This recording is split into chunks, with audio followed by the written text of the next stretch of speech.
Sinaksak at isinilid sa sako ang isang binatilyong natagpuang patay sa Commonwealth, Quezon City. Bago mamatay, nabanggit na dati ng biktima sa kanyang kaanak na nangangamba siya para sa kanyang buhay. Narito ang report ni Mav Gonzales.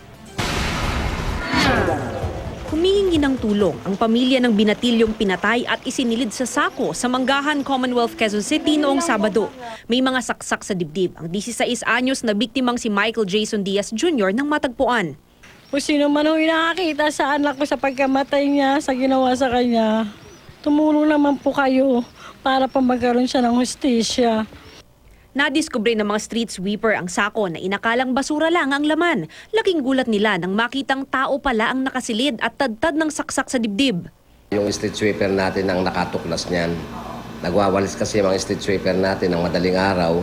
Binubuhat nila yung sako, medyo mabigat. Ang ginawa nila, binutas nila yung sako, hiniwa. Nung tumambad nga sa kanila, may tao dun sa loob. May dumaan daw ng tricycle dun, madaling araw, madilim pa.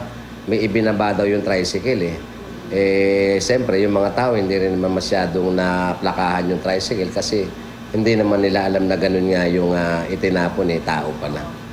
Ayon sa pamilya ng biktima, madalas lumalabas si Jason paggabi para mga lakal.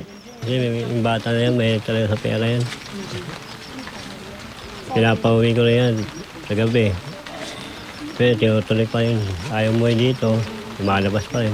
Pero daw siya kasama isang bata. Pero hindi ko kilala siya.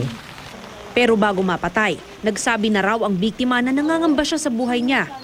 Nabanggit yata na Jason na, Papa, may papatay sa akin. Sabi raw niyang ganun. Tapos meron daw tumitingin-tingin sa kanya paggabi. Ngayon, sagot naman nito, sino? Hindi niya na sinabi.